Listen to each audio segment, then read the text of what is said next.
Hey guys, I'm Mark with the Ovalrcteam, and I'm here to show you a new product today from Radiolink. It's the new 2.4 gigahertz RC6GS V2 transmitter. It's a 6-channel transmitter.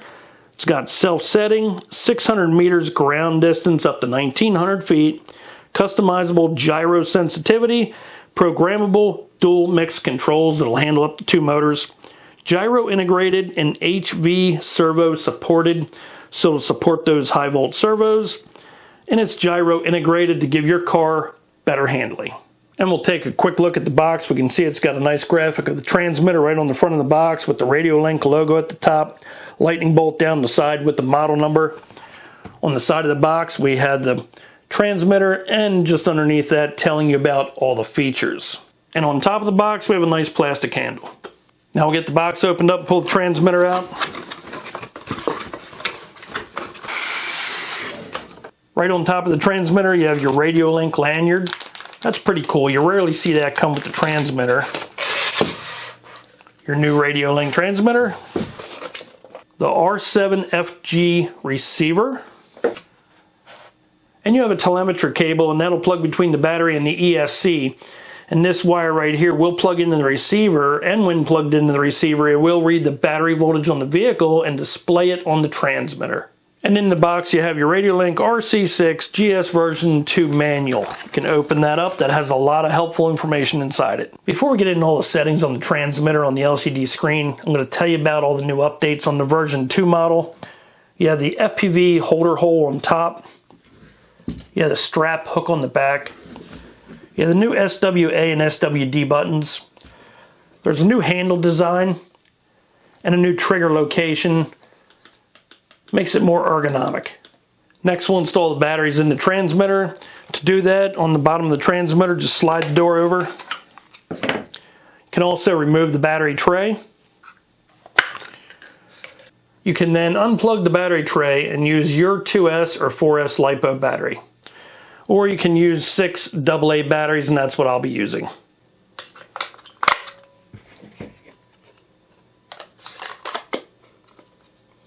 Now we'll go over the controls on the transmitter.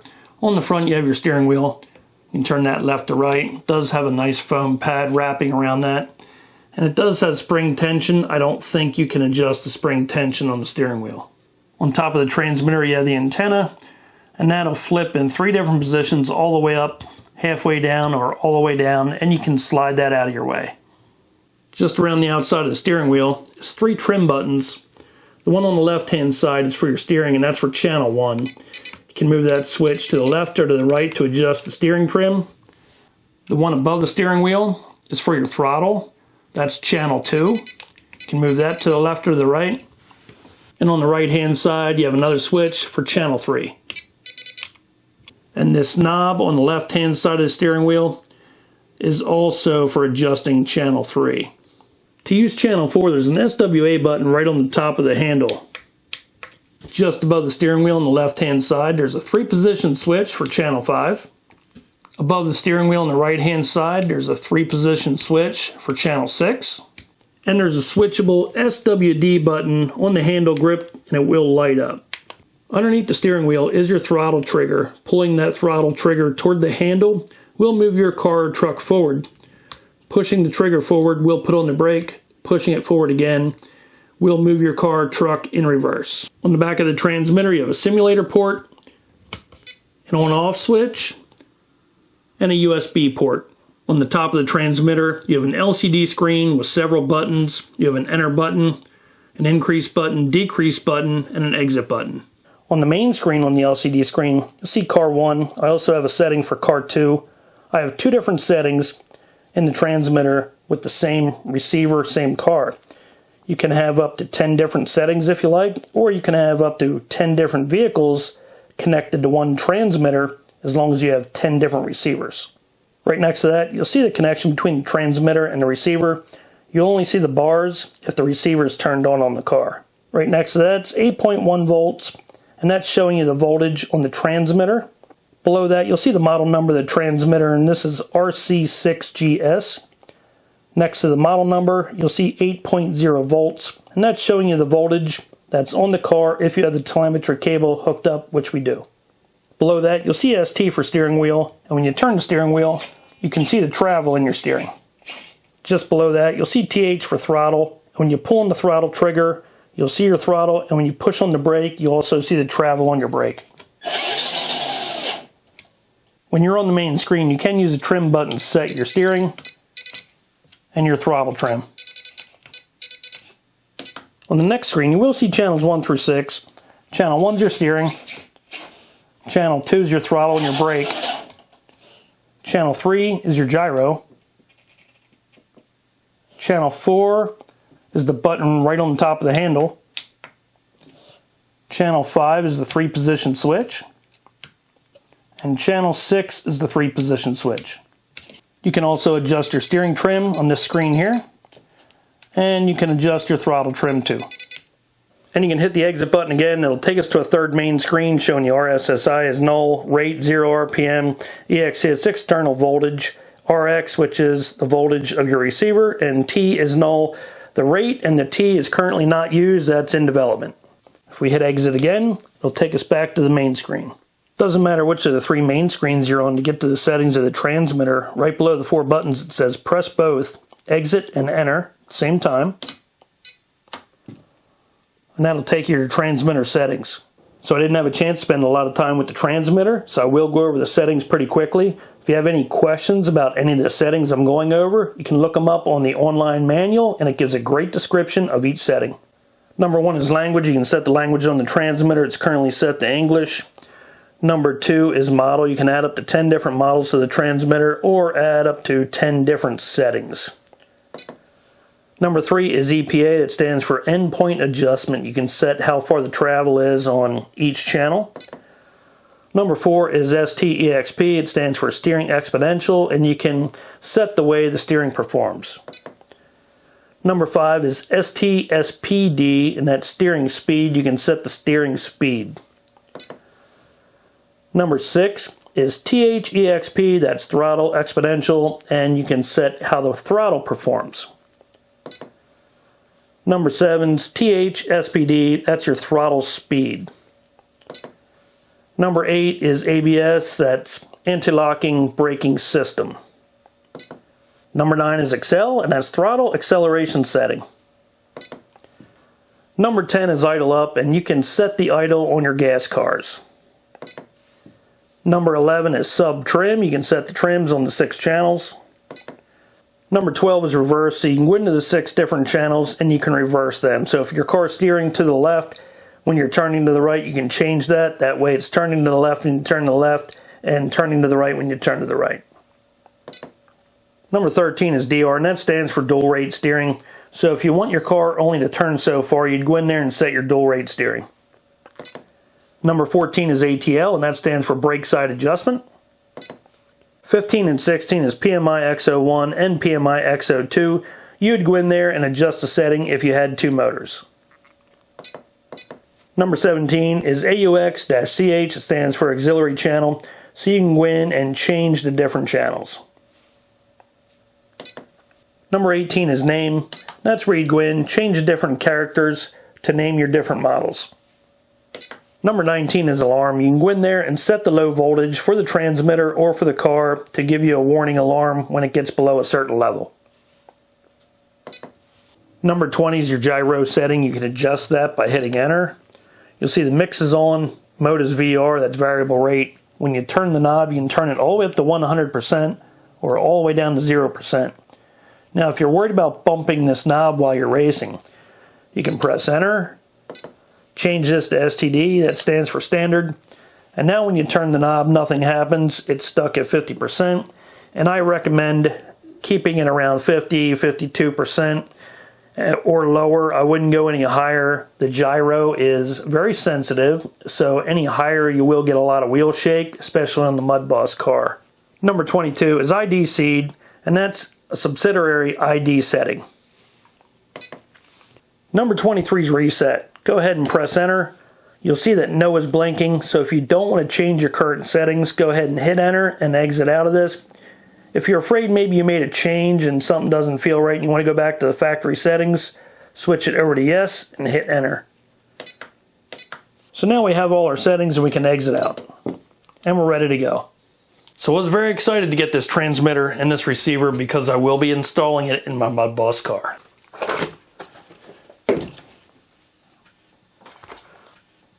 So I'm going to take the cover off the receiver. If you look close at the receiver is marked positive in the middle, negative on this side, and your white wire will go on this side here. This is where your telemetry will plug in. If you look on the side of the receiver, you'll see numbers 1 through 6. So everything is marked. We know our steering is number 1 and our throttle is number 2, so we'll go ahead and plug our steering servo into 1 and the ESC into 2. The black wire goes in the negative position, the red wire in the positive position, and the white wire will go in your signal position. I want to show you guys how I have my receiver set up. I got it temporarily sitting on top of the battery brace. I have the antenna wire going this way and another one going this way. Plugged into the receiver, I have a transponder wire that I use at the racetrack. Another wire coming off my ESC is plugged in to the middle position here on number 2. And then at the very top in number 1, I have the wire from my servo plugged into the receiver. Right next to the servo wire is the telemetry wire, and the red side is plugged into the plus side or the positive side, and the black wire is plugged into the negative side. This part here you'll plug in to the ESC. That'll plug together like that. And the other side will plug into your battery. And it'll look something like that. I'm only using this shorty battery here just to show you guys how it plugs together, and I am using some connectors to make it all work. But basically this is how it plugs together if you want to use the telemetry for the receiver. Alright guys, so before we take the car out for a test, there is something that I ran into. I've been messing with it for a little bit to kind of help you guys out. Yeah, we got to change out this battery here and put in another battery, strap it down right. But I want you to turn on your transmitter, go to the next page where it has all 6 channels listed, hit your ESC. You'll see a green light with the red. That means our gyro's turned on. Now if you turn this knob all the way up to plus 100 and turn the wheel, you'll notice we have a really bad shake in the car. The gyro is super sensitive. I even mounted it in the middle of the car to see if that was the problem. That's not it at all. So if you turn the knob down till it stops, which is usually right at 0 on the knob setting, if you turn the wheel again, you'll notice that the wheel stops shaking. And if you grab the back of the car, the gyro is working fine. Now you can set it to minus whatever, and it'll be just fine. If you go all the way to minus 100, you won't have any gyro at all. So if you can't get it figured out, go to minus 100. You'll have no gyro, plenty of steering. I like to have the setting somewhere around 0 or 50%. Turn that wheel, make sure you don't have no wheel shake, and you're ready to go. So now we're going to test the car, and the first thing you always do is turn on the transmitter first. And then you'll turn on the car, but you need to turn the car on while it's sitting down on the ground so it can initialize and set the gyro. If you try turning the car on while it's in the air, you're probably not going to get good results with your gyro. So let's turn the transmitter on, the car on, and we're going to run a few test laps here for you guys. You can turn your tires a little bit to the side. That way when the car initializes, you'll know that your gyro is being set. Put the body on, ready to go.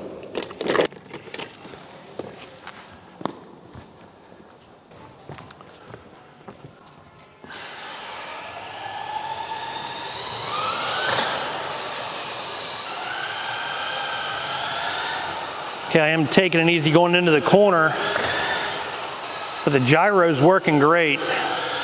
Car's sliding just a little bit coming through the corner. You can even see the car getting a little sideways coming out. The gyro definitely helps you straighten the car back out.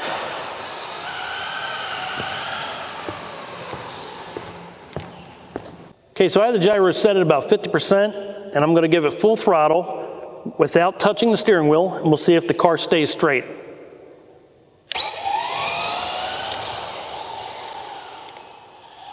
Okay, I had the gyro turned all the way down, basically off. I'm going to give it full throttle, leave my hand off the steering wheel, and we'll see if the car stays straight again. Car spins right out. One more time. I had the gyro set about 50%. I'm going to give it full throttle. I'll leave my hand off the steering wheel, and we'll see if the car stays straight.